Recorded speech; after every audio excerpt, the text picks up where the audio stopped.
Por tercera vez me he negado a recibir al capellán. Nada tengo que decirle, no tengo deseos de hablar. Habrá ocasión de verlo muy pronto.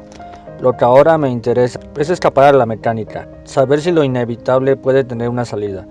Me han cambiado de celda. Desde aquí, cuando estoy tendido, solo veo el cielo. Paso todas mis jornadas siguiendo en su faz de la declinación de los colores que lleva al día hacia la noche. Acostado, cruzo mis manos bajo la nuca y espero.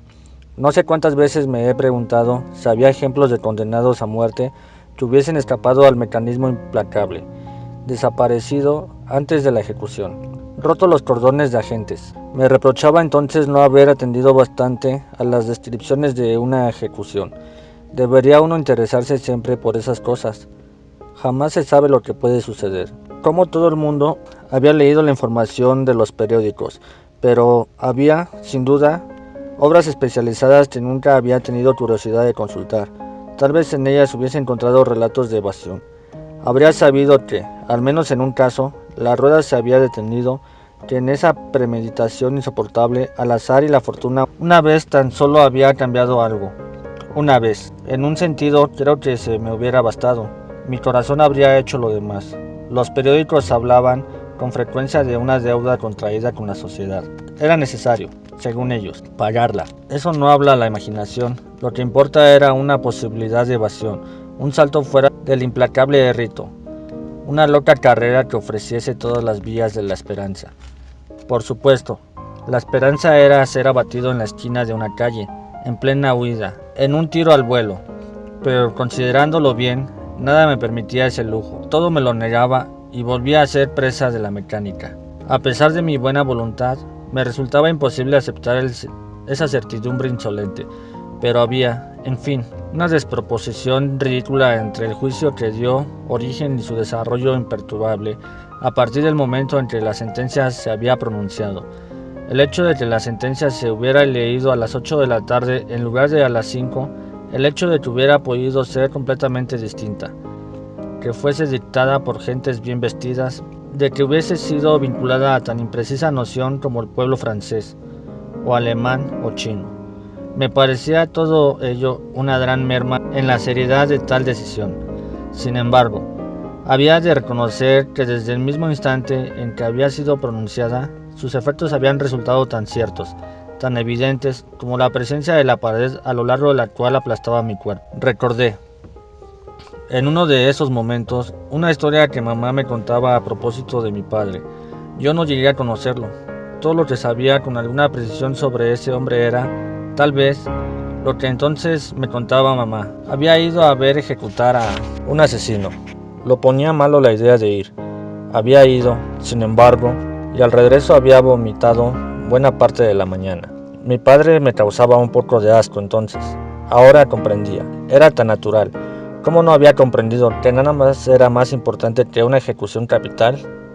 Que era la única cosa verdaderamente interesante para un hombre. Si alguna vez saliese de esta prisión, iría a ver todas las ejecuciones. Creo que hacía mal en imaginar esa posibilidad, porque ante la idea de verme libre en la mañana temprana detrás de un cordón de policías, del otro lado, en cierto modo, ante la idea de ser el espectador que viene a ver y podrá vomitar después, una ola de alegría envenenada me subía al corazón. Pero eso no era razonable. Hacía mal dejándome llevar a esas suposiciones, porque un minuto después sentía un frío tan terrible que me acurrucaba debajo de mi manta. Daba diente con diente sin poderme contener, pero, naturalmente, no se puede ser siempre razonable. Otras veces, por ejemplo, preparaba proyectos de ley, reformaba las penas. Había comprendido que lo esencial era dar una esperanza al condenado. Una sola entre 1000 bastaría para que muchas cosas cambiaran. Me parecía, por ejemplo, que se podría encontrar una combinación química cuya absorción mataría al paciente. El paciente pensaba, 9 de cada 10 veces. Él lo sabría. Tal era la condición, porque pensándolo bien, considerando las cosas con tranquilidad, comprendía que lo que resultaba defectuoso con la cuchilla es que no dejaba ninguna esperanza, absolutamente ninguna, una vez para siempre. En suma, la muerte del paciente se había decidido. Era un caso archivado, una combinación perfecta, un acuerdo concluido que, en modo alguno, cabía rectificar. Si el golpe, por una extraordinaria excepción, fallase, se volvía a empezar. Por consiguiente, lo que resultaba molesto era la necesidad de que el condenado deseara el buen funcionamiento de la máquina. Pienso que ese es el elemento defectuoso, lo cual es verdad, en cierto sentido, pero en otro, había de reconocer que ahí decidía todo el secreto de una buena organización. En resumen, el condenado estaba obligado a colaborar moralmente en interés tuyo. Todo debía funcionar sin dificultad. Me veía forzado a reconocer también que hasta ahora había tenido sobre estos temas ideas erróneas. Creí durante mucho tiempo, no sé por qué, que para ir a la guillotina era necesario ascender a un patíbulo, subir los escalones. Imagino que la causa era la revolución de 1789. Quiero decir todo lo que me habían enseñado o hecho ver sobre estas cuestiones, pero una mañana recordé la fotografía publicada por los periódicos con motivo de una sonada ejecución. En realidad, la máquina estaba colocada en el suelo mismo, el modo más sencillo del mundo. Era mucho más estrecha de lo que yo pensaba. Resultaba bastante curioso que no me hubiera dado cuenta antes. Esta máquina de la fotografía me había sorprendido por su aspecto de aparato de precisión perfecto y resplandeciente. Nos hacemos siempre una idea exagerada de lo que no conocemos. Yo debía reconocer, contrariamente, que todo era sencillo. La máquina se encuentra en el mismo nivel que el hombre que caminaba hacia ella, como se va al encuentro de una persona. También eso era molesto. La subía al patíbulo, la ascensión al aire libre, eran cosas a las que la imaginación podía agarrarse, mientras que, en realidad, la mecánica lo aplastaba, todo. No era discretamente ejecutado, con un poco de vergüenza y mucha precisión. Había también dos cosas sobre las que volvía una y otra vez: el alba y mi petición de indulto. Procuraba tranquilizarme, sin embargo, y no pensar más en ellas. Me tendía, miraba el cielo, me esforzaba por poner en él mi interés. Se iba haciendo verde, era la tarde. Hacía todavía un esfuerzo para desviar el curso de mis pensamientos. Oía mi corazón. No podía imaginar que ese sonido que me acompañaba desde hacía tanto tiempo pudiese jamás cesar. Nunca he tenido imaginación. Trataba, sin embargo, de representarme un determinado segundo en el que el latido de ese corazón ya no llegaría hasta mis sienes. En vano. El alba o el indulto estaban allí. Terminaba por decirme que lo más razonable sería no contenerse. Llegaban al alba, lo sabía. Pasé mis noches esperando esa alba. Nunca me gustó que me sorprendieran. Si ha de sucederme algo, prefiero estar dispuesto. Terminé así por no dormir más que un poco durante mis jornadas, mientras que a lo largo de mis noches esperaba pacientemente el nacimiento de la luz en el cristal del cielo. Lo más difícil era la dudosa hora en la que, como sabía, solían operar. Pasada la medianoche, esperaba el acecho. Jamás mi oído había percibido tantos ruidos, distinguido tan tuenes rumores. Por otra parte, debo decir que, en cierto modo, tuve suerte durante ese periodo porque en ningún momento escuché pasos. Mamá decía con frecuencia que uno no es nunca completamente infeliz. Yo sentía en mi prisión cuando se coloreaba el cielo y un nuevo día se deslizaba en mi celda. Porque lo mismo podía haber oído pasos si mi corazón hubiera podido estallar, incluso si el más delgado rumor se arrastraba a la puerta. Incluso si con el oído pegado a la madera escuchaba superadamente hasta oír mi propia respiración, horrorizado de encontrarla ronca y tan semejante al estertor de un perro. A fin de cuentas, mi corazón no estallaba y había ganado 24 horas más. Durante toda la jornada había mi petición de indulto. Creo haber aprovechado al máximo esa idea, calculaba sus consecuencias y obtenía de mis reflexiones un óptimo rendimiento. Partía siempre de la suposición más negativa. Mi petición era rechazada. Pues bien, habré de morir, antes que otros, era evidente, pero todo el mundo sabe que la vida no vale la pena de ser vivida. No ignoraba, en el fondo, que morir a los 30 o a los 70 años no tiene gran importancia porque naturalmente, en ambos casos, otros hombres y otras mujeres vivirán. Y así durante miles de millones de años, nada resultaba más evidente en realidad. Era siempre yo el que moría. Ahora, o dentro de 20 años, en ese momento, lo que me molestaba un poco en mi razonamiento era el brinco terrible que sentía en mí al pensar en 20 años de mi vida por venir, pero no tenía más que ahogar esos pensamientos imaginando lo que estos serían cuando, de todos modos, la hora hubiese de llegar. Desde el momento en que se muere, el cómo y el cuándo no importan, es evidente. Así, y lo difícil era de perder de vistazo todos los razonamientos que ese así representaba. Así, debía yo aceptar que mi petición fuese recusada. Entonces, solo entonces, tenía por así decirlo el derecho, me concedía de alguna manera el permiso de abordar la segunda hipótesis. Era indultado. Lo difícil es que había de contener ese impulso de la sangre y del cuerpo que encendía mis ojos de una insensata alegría. Era ahora necesario esforzarme en dominar ese grito, en razonarlo. Resultaba indispensable que mi reacción fuese natural incluso en esa hipótesis, para hacer más plausible mi resignación en la primera. Cuando lo conseguía, había ganado una hora de calma. Era de todos modos, para tenerlo en cuenta. Fue en un momento así cuando me negué una vez más a recibir al capellán. Estaba teniendo y adivinaba la proximidad de la tarde de verano en cierto tono dorado del cielo. Acababan de recursar mi indulto y podía sentir el flujo de la sangre circular con regularidad en mí. No tenía necesidad de ver al capellán. Por primera vez, al cabo de mucho tiempo, pensé en Mary. No me escribía desde muchos días atrás. Al recordarla esta tarde, me dije que tal vez se hubiera cansado de ser el amante de un condenado a muerte.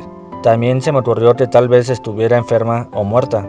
Pertenecía al orden natural de las cosas. ¿Cómo podría haberlo sabido yo si fuera de nuestros cuerpos, ahora separados? Nada nos unía ni nos hacía recordarnos. Además, a partir de ese momento, el recuerdo de Mary me habría sido indiferente, muerta. Dejaba de interesarme. Me parecía normal, como me lo parece el que las gentes me olviden una vez muerto. Ya nada tienen que ver conmigo.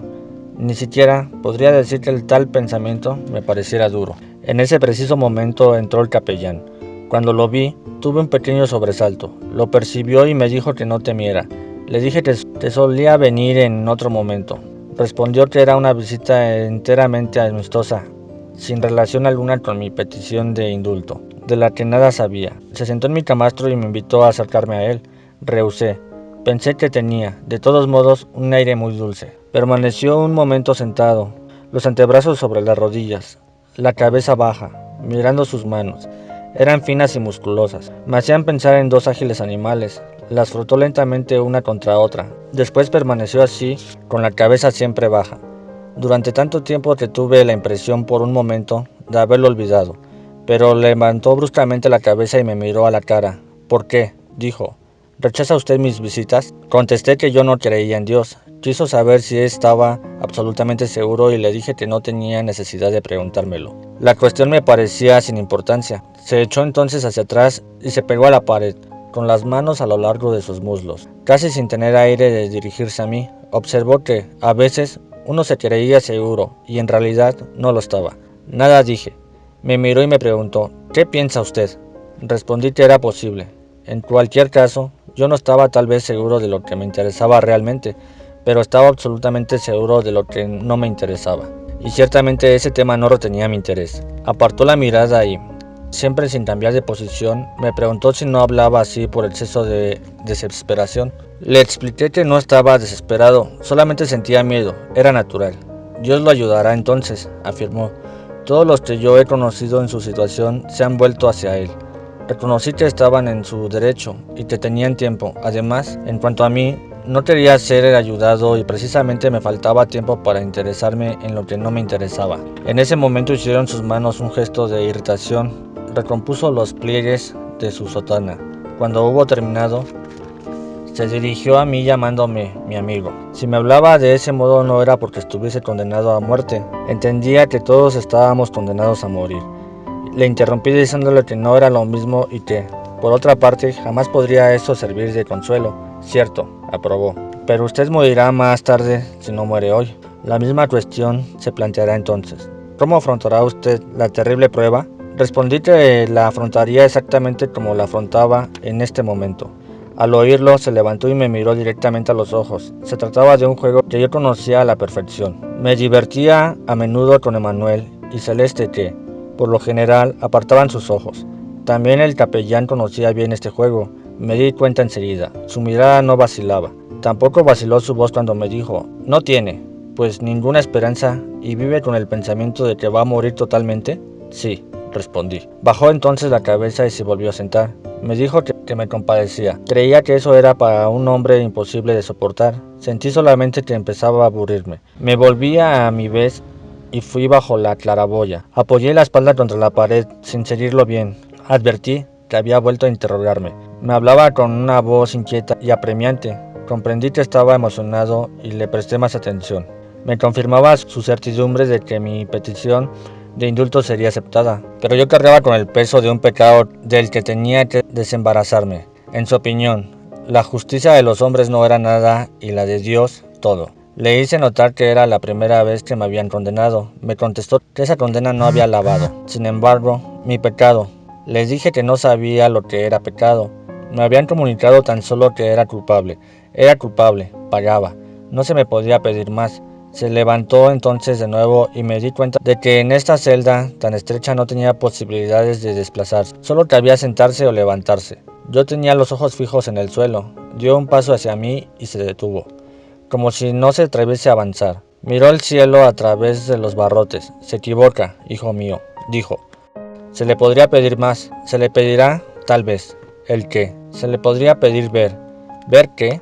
El sacerdote miró en torno a sí y respondió con una voz que repentinamente sentí muy cansada. Todas estas piedras transpiran dolor, lo sé. Nunca he podido verlas sin angustia. Pero, desde el fondo del corazón, sé que los más miserables de ustedes han visto surgir de su oscuridad un rostro divino. Es ese rostro lo que le pido que vea. Cobré un poco de ánimo. Dije que durante meses había mirado esas paredes. Nada ni nadie había en el mundo que conociese mejor. Tal vez, hace ya mucho tiempo, había buscado un rostro en ellas, pero ese rostro tenía el color del sol y el fuego del deseo. Era el rostro de Mary. Lo había buscado en vano. Ahora había terminado y en cualquier caso, nada había visto surgir de ese sudor de piedra. El capellán me miró con cierta tristeza. Yo estaba ahora completamente pegado al muro y el día resbalaba sobre mi frente. Dijo algo que no comprendí y me preguntó muy rápido si le permitía besarme. No, respondí.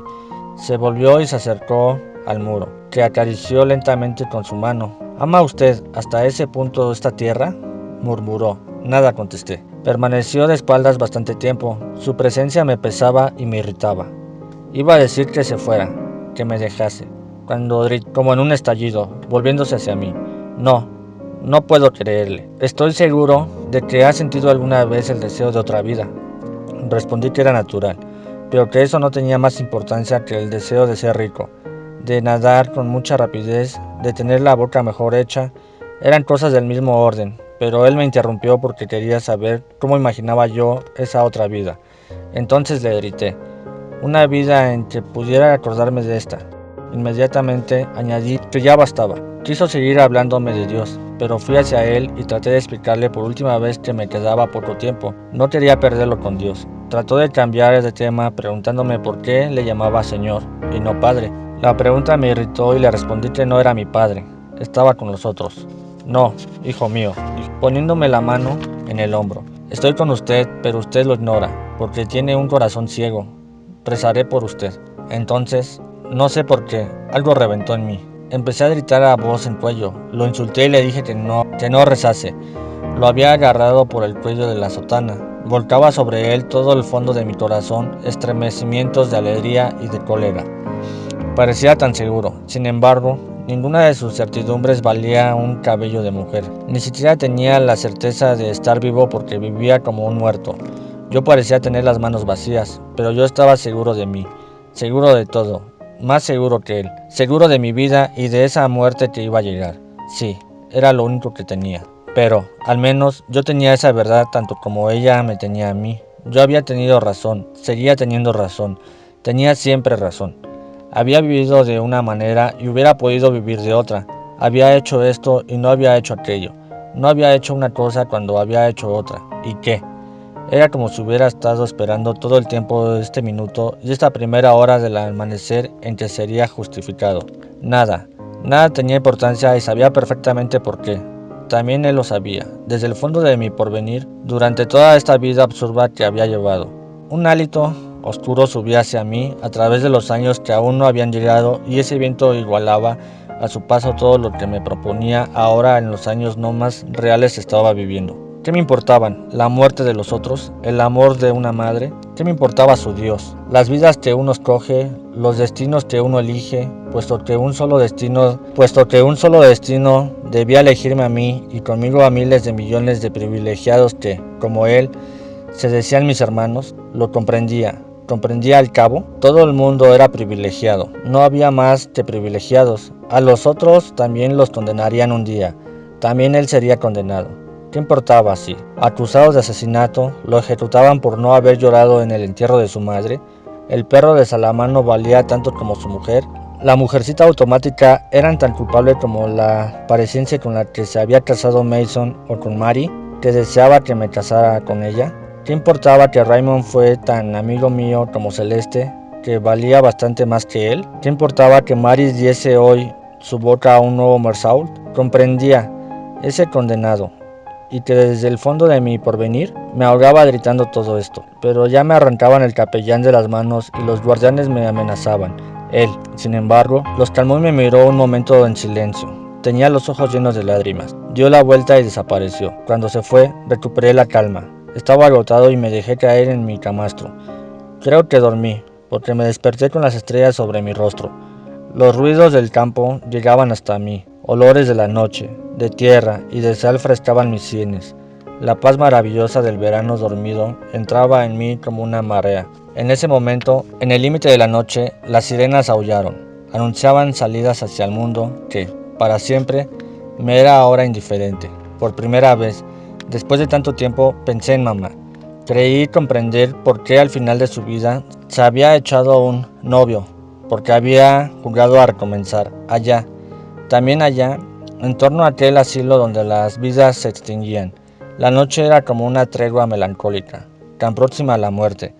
Mamá debió sentirse liberada de ella y dispuesta a revivirlo todo. Nadie tenía derecho a llorarla. Y también yo me sentí dispuesto a revivirlo todo, como si esa gran cólera me hubiese purgado del mal, vaciado de esperanza. Ante esta noche cargada de signos y de estrellas me abría por vez primera a la tierna indiferencia del mundo. Al encontrarlo tan semejante a mí, tan fraterno al cabo, sentí que había sido feliz y que lo era todavía. Para que todo sea consumado, para que me sintiese menos solo, no me queda más que desear en el día de mi ejecución la presencia de muchos espectadores que me acojan con gritos de odio. Fin.